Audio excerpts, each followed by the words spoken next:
Hello,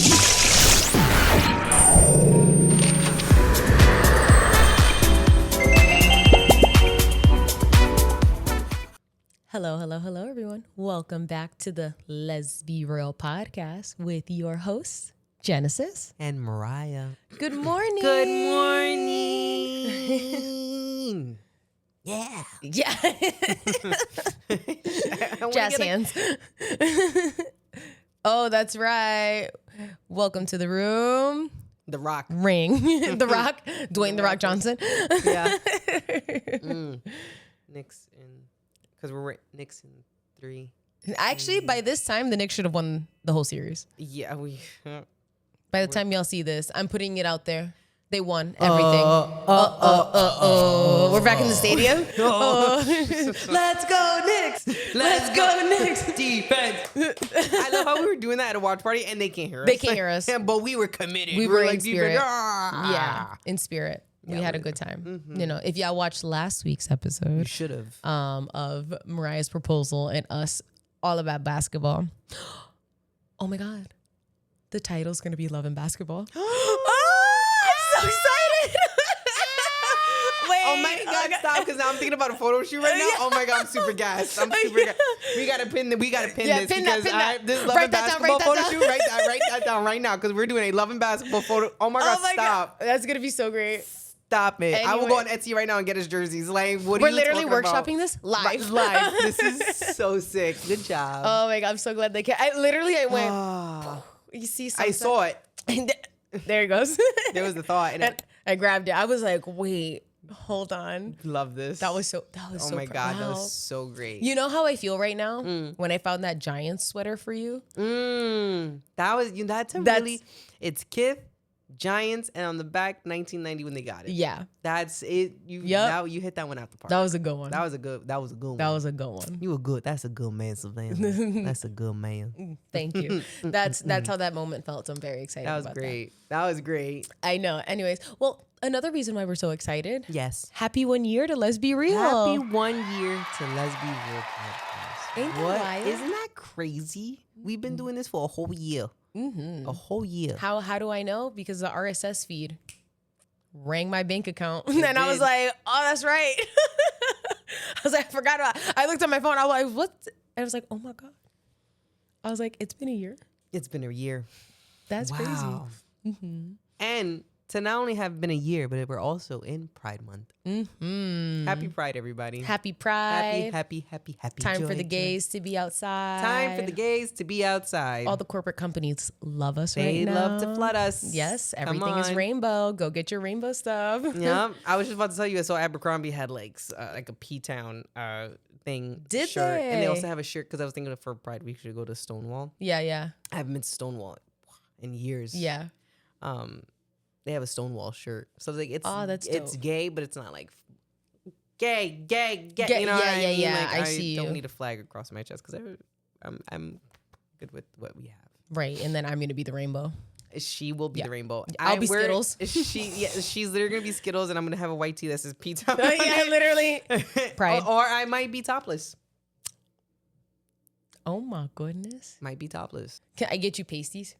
Maybe I need the X pasties. Yeah. Mm-hmm. Not that you need it. The nipples have been saved, so I think we can put some tape on. They're there. They're secured. They're not going nowhere. They've healed. They have healed. They are there. Mm-hmm.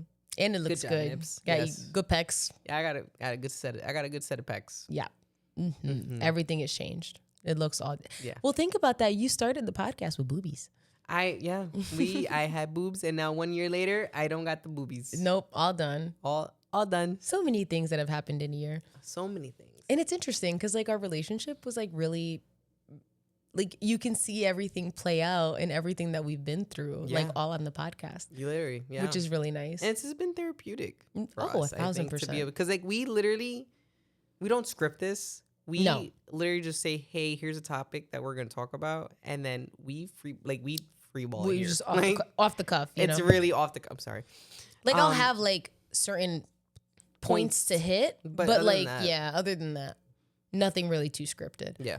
No, not at all. I think it would be too difficult. I think we would be here like, because we know Mariah struggles. I gotta say what and copy what. So you're gonna say I'm like I the sky is blue. It'll be like the sentence is like, hey, so you're going to say the sky is blue, pause, and rainbow. And I'll be like, the car needed a tune up, and it's the most frustrating thing for everybody in this room, right? And I know, and I appreciate everyone's patience with me because I really struggle. So this is not scripted. No, not at all. And you do a great job. I think we're better like that off the like improv. We like improv. You know what I mean? We really are. And to think that we started off like we recently, just the other day, we were watching our first video that we made. Yeah. And it was like, because we kept talking about like wanting to do the podcast. I'm like, we just have to do it. Doesn't matter how we look, what are we wearing? We just need to do it. And we literally did it at our apartment. Yeah. Near the elevator.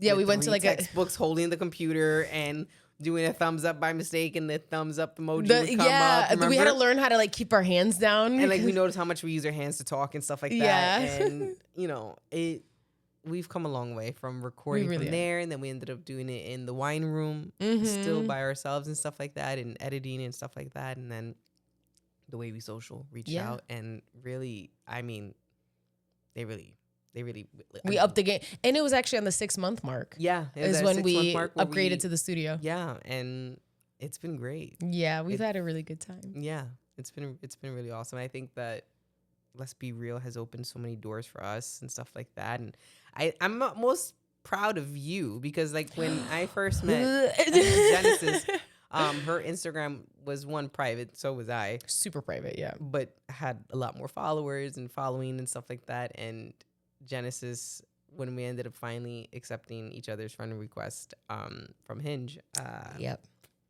she had like maybe like 30 photos, 5 of them being food. Oh no, I'm sorry, 5 of them being probably like Gus, a random birthday, and random outing, and that is it. That was it.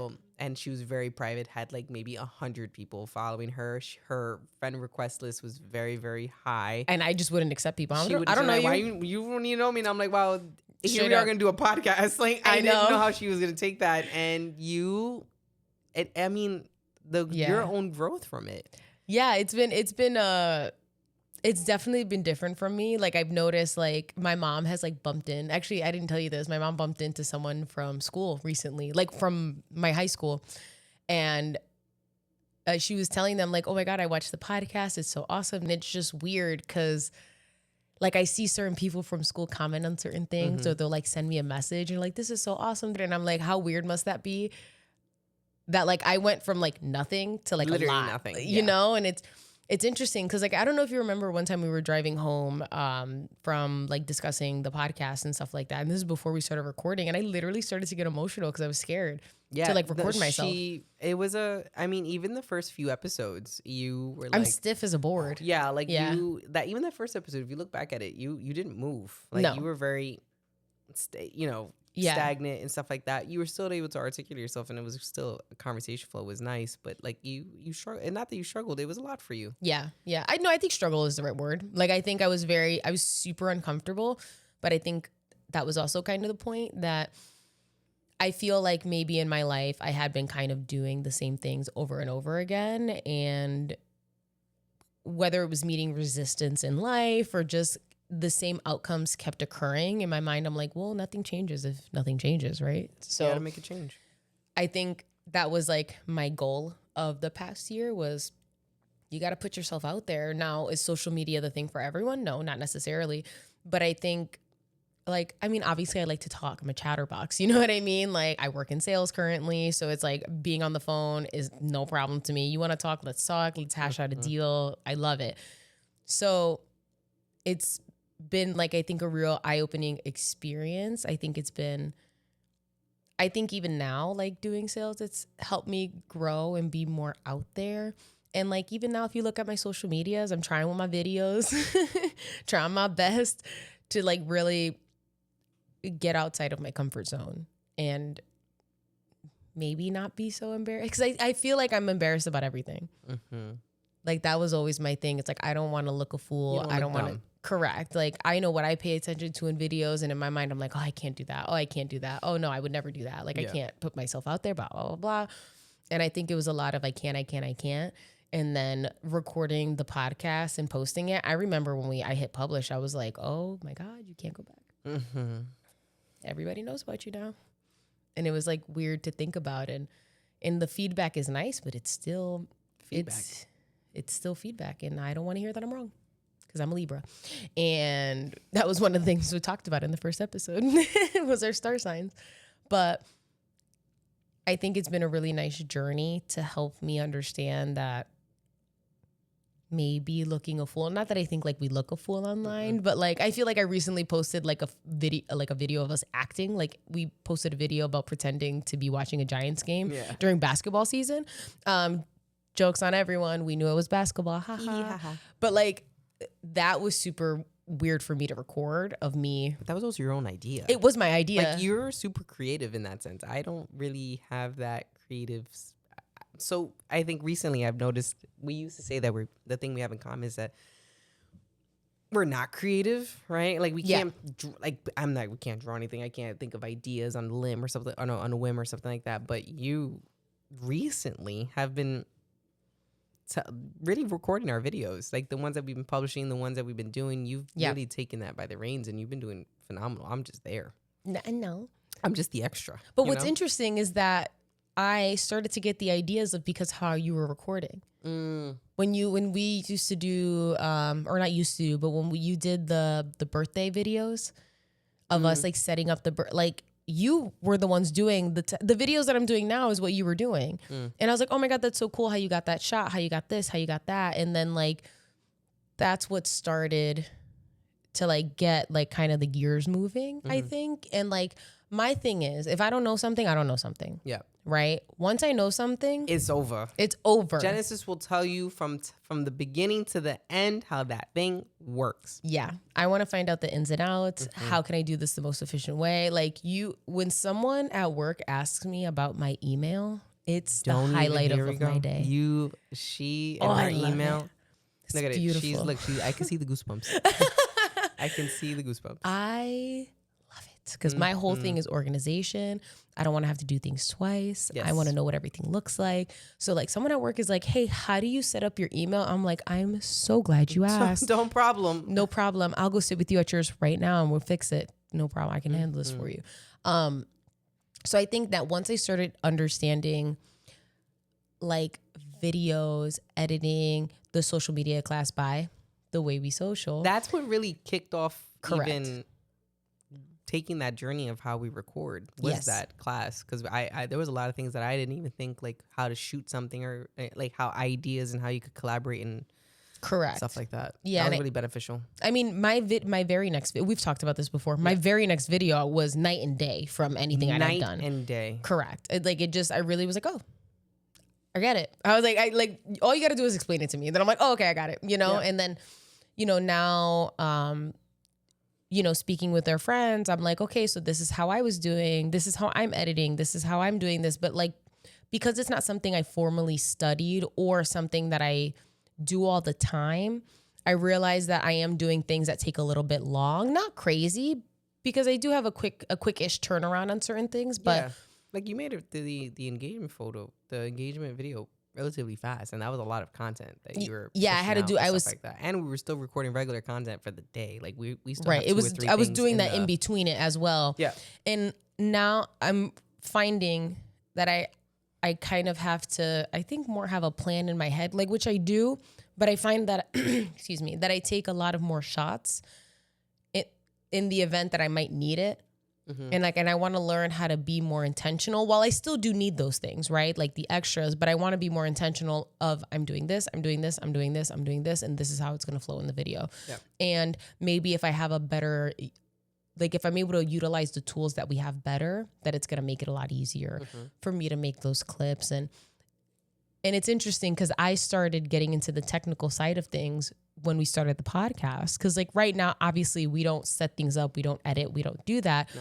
But at first, I got the podcast on all the streaming platforms. I'm like, well, I know how to do YouTube. I know how to, like, I was editing, right? Like I technically was editing our stuff, and I was starting to learn little by little. But when we switched to the studio, I just stopped editing everything. Like, and I had like ways that I was getting it done, and like I was tweaking with the audio. So like I was starting to understand things, but once you stop doing something, you kind of lose that knowledge, right? And it's also a different type of, because we were doing audio, like we were We were engineering it. We were doing it, and it was a lot. Right. Like I remember us trying to figure out because we had our caster. What was it called? It's a monocaster. The monocaster. Yeah. Like I remember trying to figure out, well, like, okay, if I get it in here, how do I connect it to the computer? How is it going to record the audio? In itself. And I remember when I figured out how to do the mics and the mics started to work and it started to go with the video. Like I was like, oh my God, I'm getting it. I'm understanding. You know what I mean? Like, cause I also like tinkering and like, I like things like that. So it's like, I'm like, oh, I'm figuring out the technology, you know? And like, I remember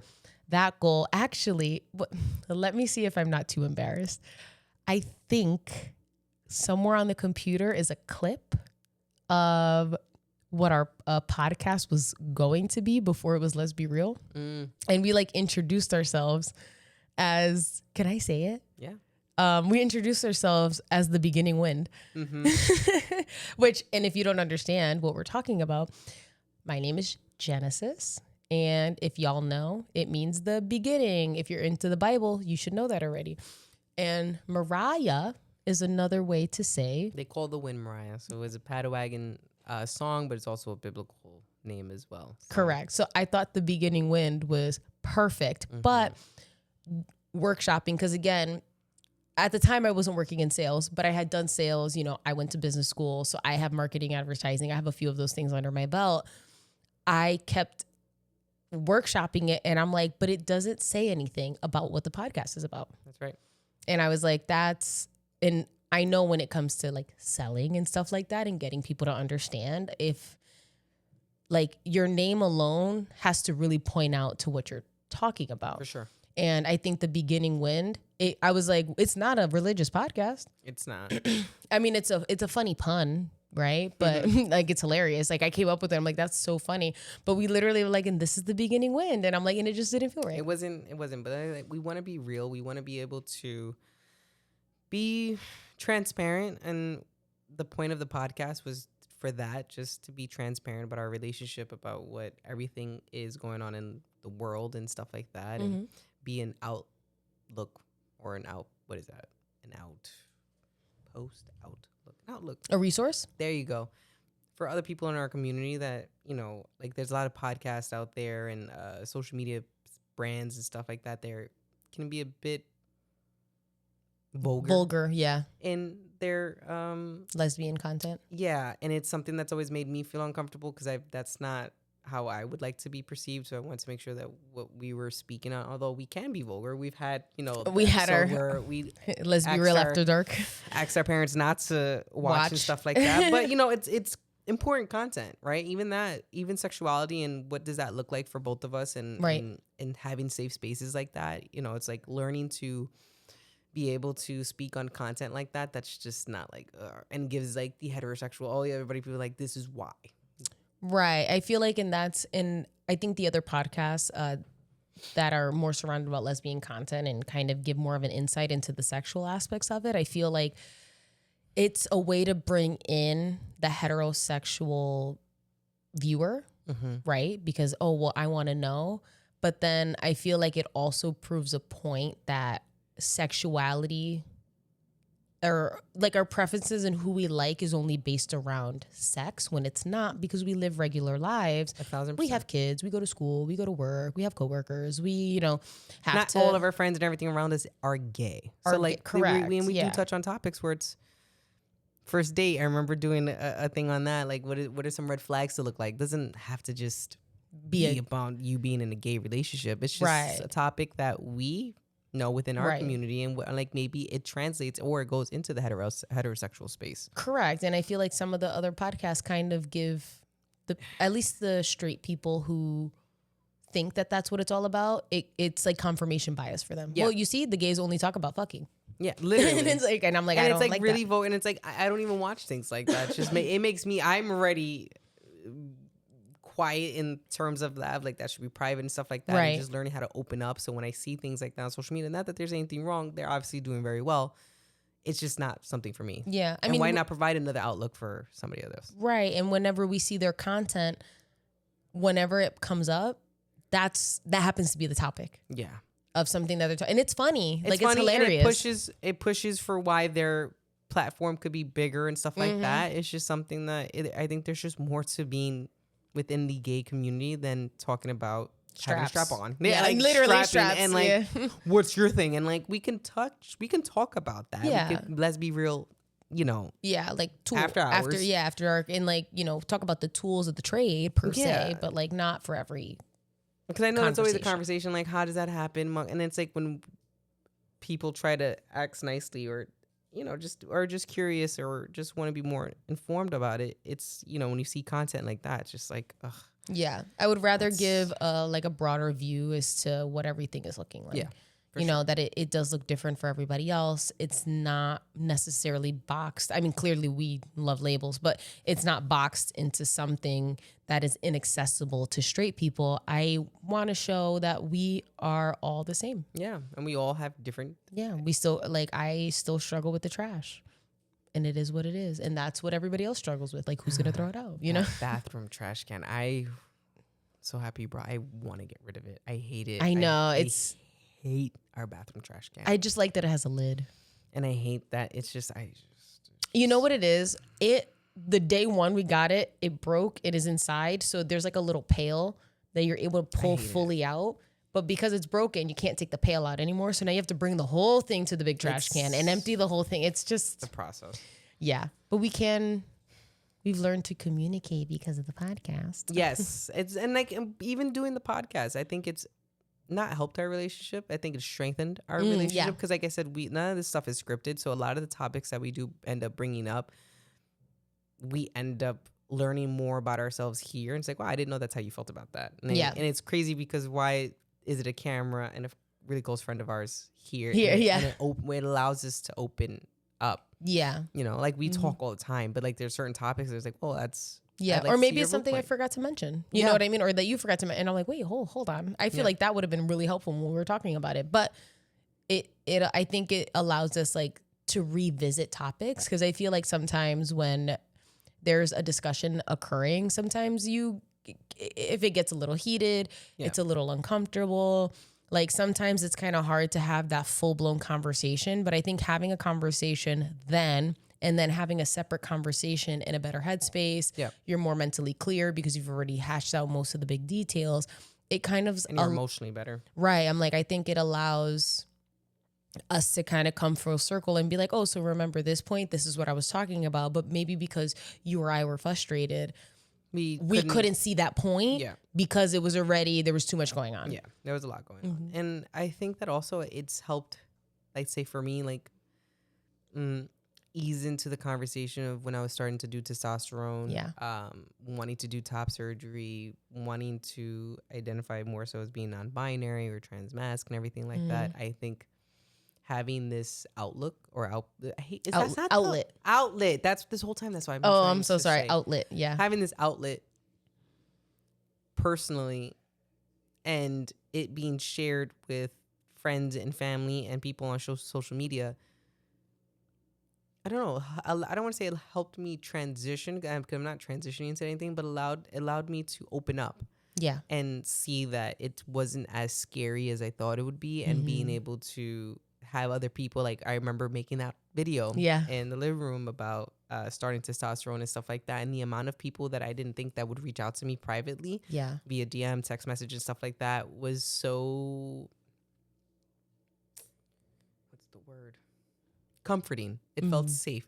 I thought I'd be judged harder for it. Right. And I wasn't. And to feel that type of support and stuff like that was, it helped me probably, obviously with your support, but allowed me to continue to progress in the way that I did and really come into my own skin and try different things. And the topic of top surgery and having that really be it and the world knowing, you know, that this is what's happening and why it was happening, as opposed to like, as opposed to like me posting like I had top surgery and they're like, oh, she's just trying to be a man, when in reality it's not even that. It couldn't be further from the truth. Yeah. And I think the podcast is, and I think it's maybe even helped me grow closer with my mom, right? Because I think it's when do you have these topics or these conversations with your parents and stuff like that, sometimes. And just like how do you bring that up? You know what I mean? And you know, and both of our parents, I'm speaking for mine now.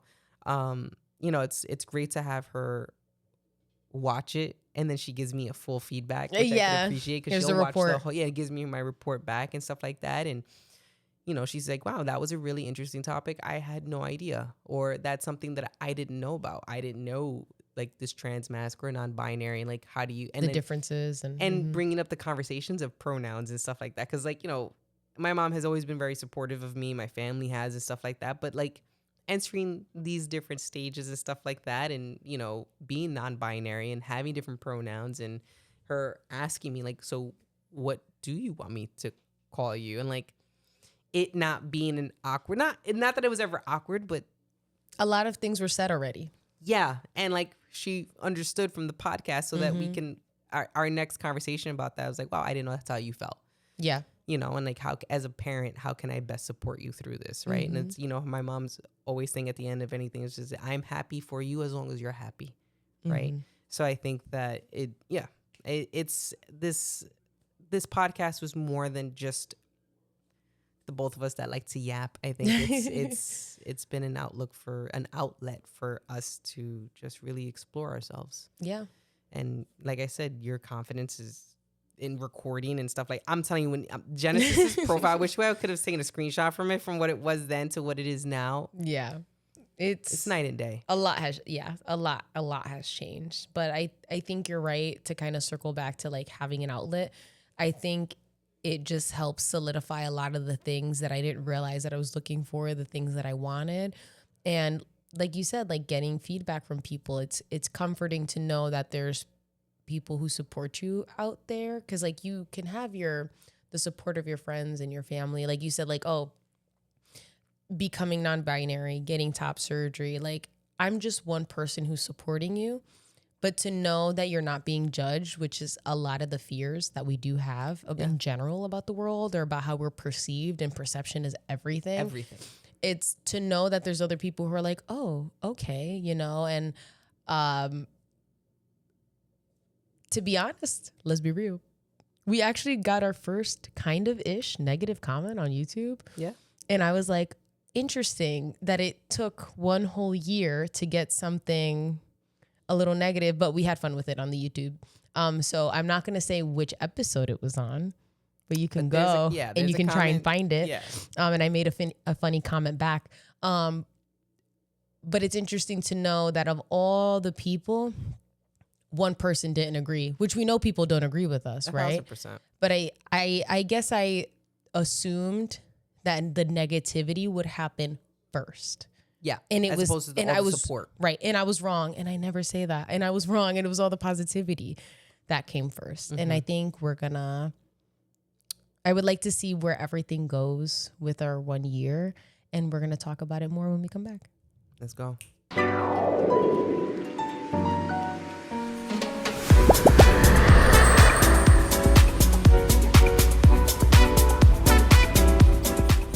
Welcome back, everyone. Hey. How was your break? It was good. I used the bathroom. It was solid.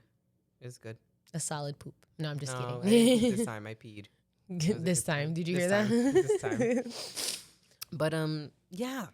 Wow. Let's be real. What is, I guess, what is our vision board? We should piece it together. Yeah. Piece together our vision board. I guess what do we want from Let's Be Real? Like, what is that? I guess what I'm trying to say is like, what does next year look like? What are our goals for next year to look like? I'd love to be able to be sponsored by somebody. Yeah. I'd love to be able to be more involved in the community. I was going to say, I would love for, I think, more LesBiReal collaborations. Yeah. Maybe interview. Yeah. Maybe if we get some more mics, yeah. Be able to have people on the podcast, have guests. But I like the thought of, especially because it's Pride Month, getting more involved with the community in LesBiReal as a brand and affecting change in different ways that are just resources for people. Yeah. And how can we, I don't want to say pivot, but more, how do we include that into LesBiReal and putting ourselves out there? Like, for example, last year during Pride Month, we try to go to all the Pride events that we can find. Especially with the kids, because it's a lot of fun. It's a lot of fun. And I think it gets, for the kids, they are fortunate enough to go to a school that there are other gay couples. There's a, like in Stella's class, there's also another 2-mom family. Yep. And stuff like that. So we try to bring them to all the pride. So we've done the first Pride event that we're going to be going to is the South Bergen Pride Fest in Rutherford. Yep. So we're going to be going to that. We have the kids, so we'll be going to that, and that's our first time. That's my first time going to Rutherford Pride. Yeah. Or within that county.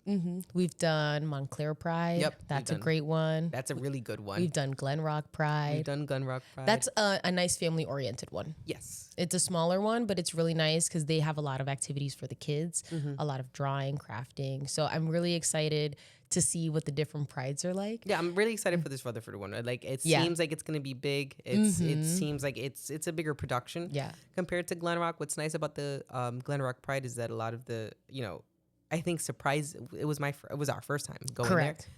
But for the kids to see a lot of their classmates there. Yeah, like heterosexual couples, their classmates with their parents there, who were all there supporting. Everyone's holding flags. They're all allies. And it was really nice to see that as a parent, to see like, wow, like this is a safe space. This is, your kids. For your kids to bring your children to a Pride event in your own town, right? And for them to see that and, to know that there's different types of love, there's different types of families and stuff like that. So for the kids to see that, for our children to be able to see like, wow, this is not that it is okay. It's always been okay. But, whatever negativity that they may come across and stuff like that, at least they know that they have some allies. Right. There's people who are always going to be, backing them up. Yeah. So Pride season last year was really great. So I'm really excited to get into the next Pride season because this is our second Pride season together. Luckily, we will actually, so aside from all the other little prides that we're going to try to go to. It's because we have the kids majority of the month of June. So we're going to try to hit everything. Every single Pride we can try to hit every single weekend. Every single weekend we're going to be at Pride. Yeah. But we're also going to go to New York City Pride.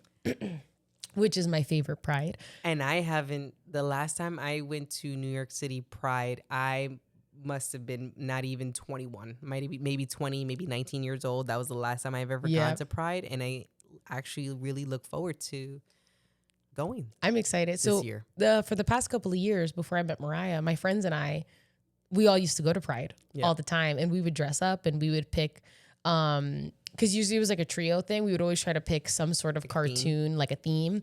So like one year we did the Powerpuff Girls. One year we did Totally Spies. One year we did SpongeBob, which that was great. Yeah, I saw your SpongeBob outfit. Yeah. That was actually really cute. Because it was more like it was like the essence of SpongeBob. I was SpongeBob, but it was the essence of SpongeBob. And it was a lot of fun crafting the outfit and like figuring out what we're going to do and how we're going to get it done. So I can actually look like SpongeBob. And like, of course, then my friends are like Squidward and Patrick and like, it was great. Like, yeah, it was really fun. I had a lot of fun with that specific outfit, but last year we didn't go. I don't remember why. Yeah, we had the kids that weekend. Oh, we had the kids. That's what it was. Yeah. And I think bringing them, I think they're just a little too young. I think Stella and Olivia are old enough. I think Marco, I think it's a lot. It's a long day. From what I remember, it not only being a long day, it's a crowd. That is a crowd of people. Yeah. And I think the girls can handle it. I think Marco was just at that point also a little too young. He was a little too young. Because it's either you're gonna have to walk, right? These are Jersey kids. Jersey kids walk one block and they think they've walked 15 miles. Correct. Right? Like they don't know what it is to. And Connecticut kids. And Connecticut children. People who are not from the city. Yeah. Kids who are not from the city. So I think that walking a block is my heart rate is accelerated, adrenaline is pumping. Yeah. So I think that it was a better decision not to, and it was fine. But being able to do Montclair Pride, to be able to do all these different prides, and now to bring them to the Rutherford Pride, that's a new pride for all of us as a family. Right. So I'm really excited for that. Yeah. Like it's gonna be fun. Keep hitting all the prides. Just hit all the prides. And keep and showing them that there's just other people, right? I think that when we went to Montclair Pride, that's a big pride. It was their first time seeing somebody in drag. Oh, like in person. Yes. Yeah. And we stood silent. We stood silent and let their brains brain. You know what I mean? And put together the pieces. And let them ask the questions that they had to us. Because, I mean, they stared, right? And I was like, do you like it when people stare at me?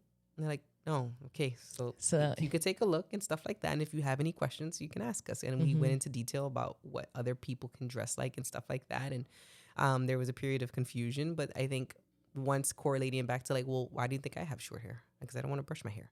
That's why I have short hair, but that doesn't make me a boy. Right. Just because this person's dressing up in this style doesn't mean one thing. It can be a bit confusing for young children because they're very black and white and need understanding. But it's super educational, and it's like, wow, okay, so there is, and they're like, they like when something doesn't align with what they understand. Different world is what they like to call it, and they call it. So there is a different aspect to life, and it's like, correct, yes, and it's okay. Yep, individuality is okay. Right, and like. I love like because drag is more drag it's a much broader term nowadays, but originally it was female impersonation. Yeah, that's what it was. That's what it started out as, and I love being able to show them because I love drag. Genesis loves her a good drag queen. Yeah, drag queen, drag kings. How do I start the podcast? Hello. Who is that from? RuPaul. Now RuPaul got it from somewhere else, but I didn't get it from that person. Yeah, I got it from RuPaul. So I really love drag. So having them see a drag queen and being able to be like, hey, this is what it is. This is what it's like. This is what they're doing. You know, like I went to a drag brunch with some coworkers of mine and their sister, and it was so much fun coming back to explain to the kids like I saw a bunch of drag queens, and it was a Twilight. It hit everything. Genesis had to go. I'm like, you need to go to this. She's like, but I want you. I was like, you need to do this. It was so great because I was such a Twihard, and like to see the drag show be all Twilight themed, and like I knew the remixes were gonna be hilarious because there was gonna be clips from the movie in the music, and it was so great. Yeah, and it was like I like being able to explain that. Like, here's another facet of the community. That because like they see one view, right? Yep. Being a part of like a lesbian household, and then there's the other part, like, well, because there's lesbians, there's gay men, there's trans people, there's so many different things and so many aspects, and I think that's what I like about our community is that we're able to be so diverse while still being together. Yeah, exactly. And it's about showing them like that people are different. Gay people are different, straight people are different. Some people have different lives. Some people have different households, and like all of it's okay. It's all okay. And there's not one thing wrong about it and stuff like that. So we're excited to celebrate Pride Month again with them. I mean, we're excited to do Pride ourselves. Like I know. We've never done Pride together. Like New York Pride. Yeah, I've never. So I'm excited. I'm a little overwhelmed. We can work on it. Yeah, I'm saying it now. Like I don't like crowds. I think that it's just a lot of checking in that we're gonna be doing, and I like to plan things. And I think Pride is very open and big, and a lot of things can happen. But I think having a set of things that we're gonna accomplish that day would be nice. And try to stick to a plan and understand that, you know, when we get there, like I said, Pride must be very different from when I went 10, 15 years ago. You know what I mean? So, yeah.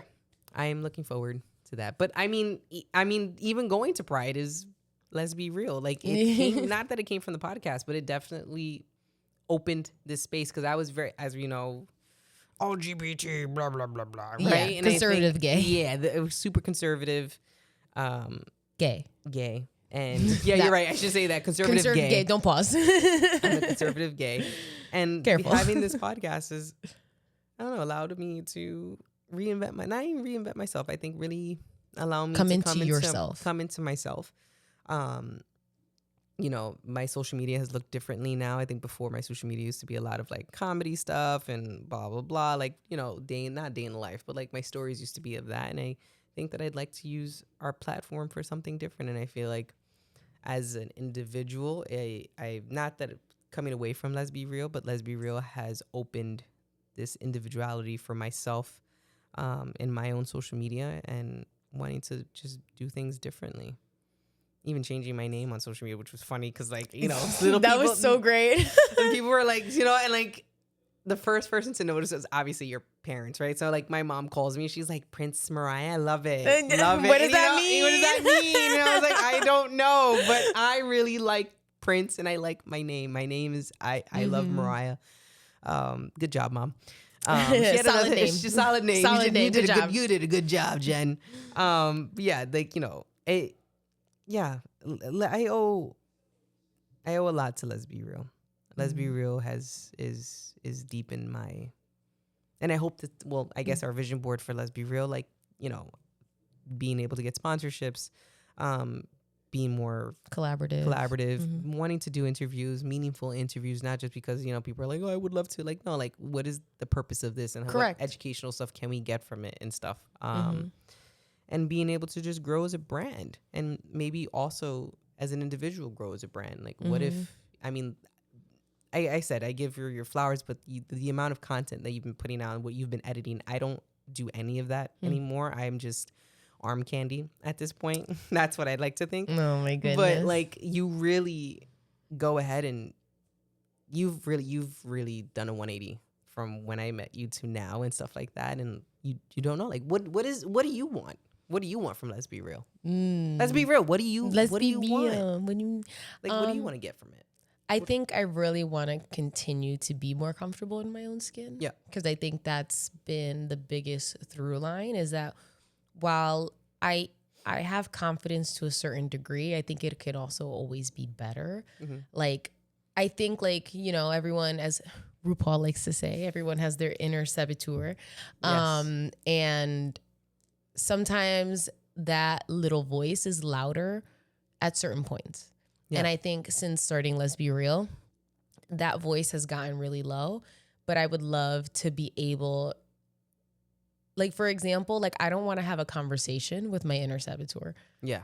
I would like if the first thing that comes is positivity versus me having to do the reframe. I love a good reframe, but I would love if my brain didn't need a reframe. Yeah. I would love for it to be positivity from the jump. And I think that's truly the goal for the next year is, well, how do we get to that place? How do I utilize this platform, what we've created, to really push myself forward as an individual to, you know, affect change in myself. So hopefully I can affect change into other people. Yeah. You know, because I really like to be a resource. I want people to understand. I don't want people to shy away from what it's like to be a part of the community. And I want people to have the resources that I didn't necessarily have as a kid, and not for lack of exposure. It just wasn't around. Period. I mean, where you grew up and stuff like that, you know, right. We grew up very differently. Right. Like, I feel like I really didn't know. I knew of lesbians, but I never was able to have a conversation with anybody. You know, it wasn't until I got a lot older that I was actually able to, you know, have these meaningful conversations and understand what it's really like to be in a lesbian relationship, and what does our community look like, and versus the stereotypes that are common, and you know, what it's actually like to live like this, you know. And I want to make sure that I can continue to push forward that message of that, like, this isn't scary, we're not scary, we want to have beautiful, fulfilling lives, just like everybody else. I mean, no, and I want to share that. Like I said, the complete 180. Like, and growing up, right? You're saying like it wasn't exposure.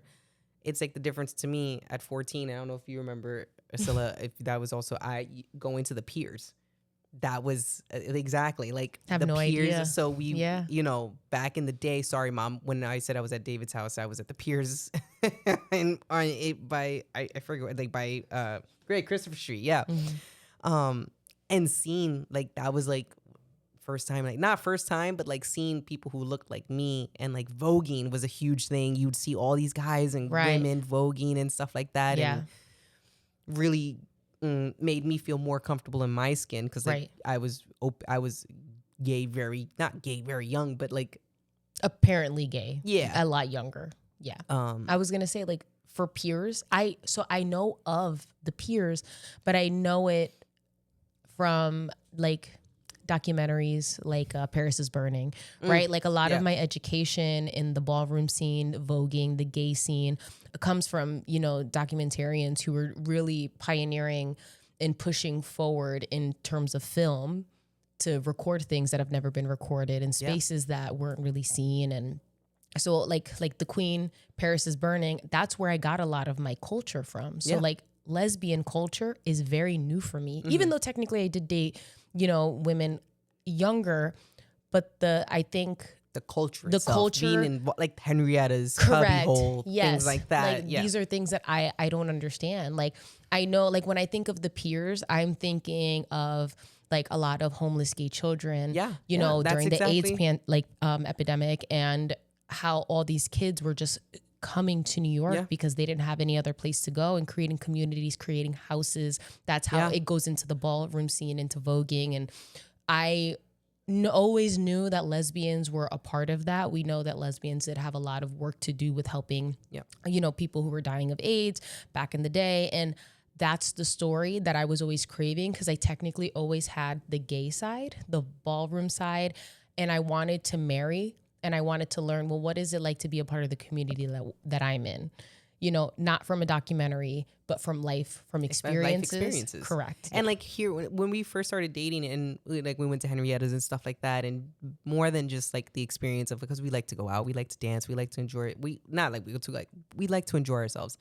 And to be able to hear when we'd have these conversations, like, oh, I used to go to the Piers, and you tell me like the docu-series behind it, and like, in hindsight, it's like how, not that, I mean, at 14, you don't know anything, but like to know that, taking that for granted, taking those experiences for granted, right? Because you're like, I would have loved to experience, like, I'm experiencing this now, right? And it's like, well, that was my norm. Like, that's what we were doing Friday and Saturday, because one, we were too young to get into a club like Esco's on 34th Street. That I don't even know if it's still open, but like, you know, that basement of something.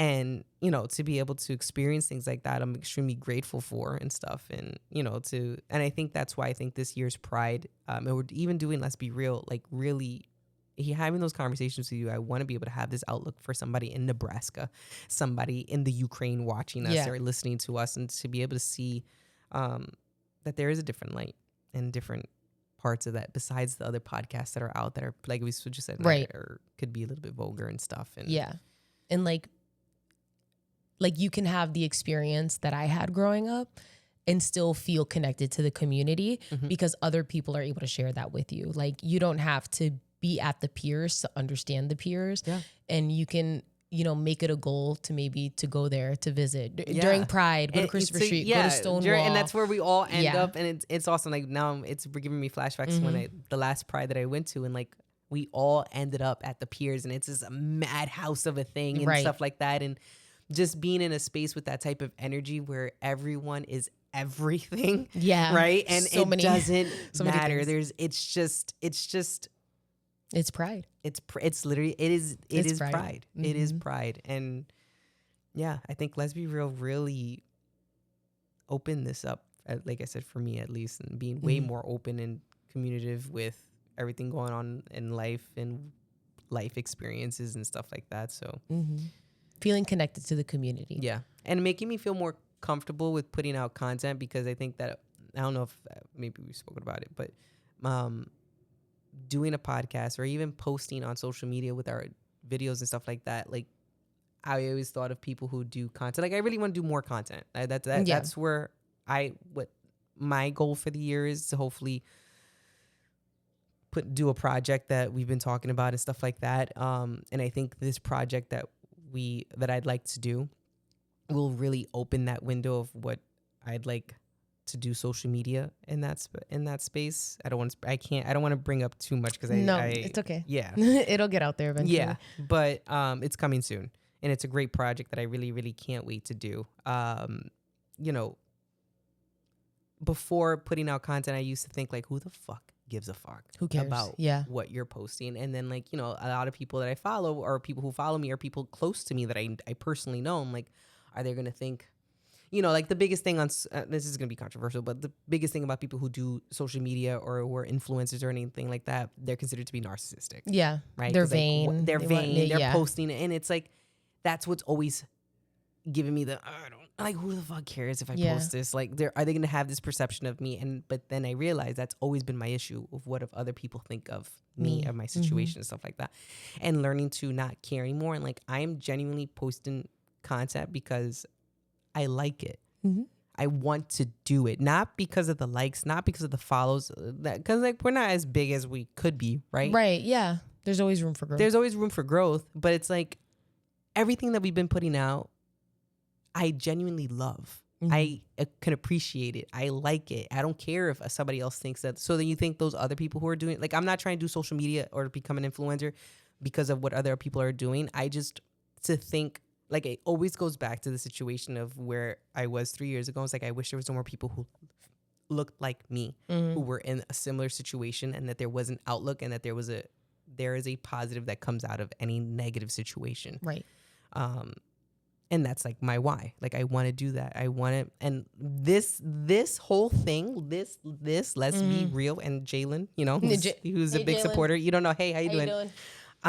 Kill It on Monday, and has allowed me to really see who Prince Mariah come out. You know what I mean? So, like, for those of people who, and I mean, no one's directly said this to me or people think about it, like, I that's what it's done for me. It's allowed me to visit who I am, be able to post who I am, and there will be negative feedback, and that's totally fine. But my reason is because I just want to be my most authentic self, and posting it on social media does it for me. And it's just me. Oh, mi amor.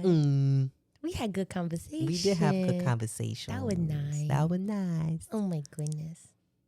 Happy Pride. I was gonna say happy Pride. And this is what Pride is all about. Like, this is genuinely what Pride is all about. Just being prideful amongst yourself. It doesn't matter what you label yourself or anything like that. It could be for straights. Literally, Pride is about just unity and just exploring yourself and being comfortable with whatever you want to do. Of course. Honestly, that very well said, my love. Thank you. I've tried. Thank you. You did a good job. I did a good job. Yeah. I think everyone enter in Pride season with an open mind, an open heart, try to learn something new, learn about our history. Yeah. I brought up 2 documentaries that I think are very vital. You guys should watch. The Queen. I think you can find it on YouTube. But it's more about kind of the gay scene and the pageantry from I think it was filmed in the 50s-ish. But it's about a pageant.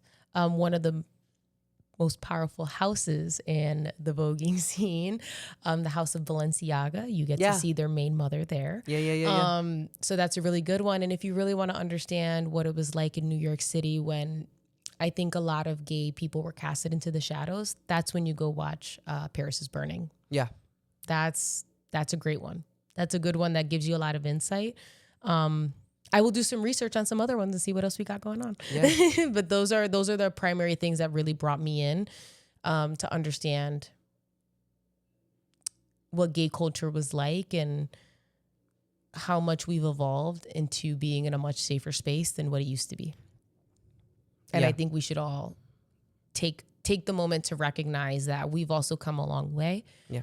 There's always room for improvement. Right. Especially things given have gotten our political better, climate. but we got to keep pushing. Yeah. We want to push for more, just equality. I don't want more than that.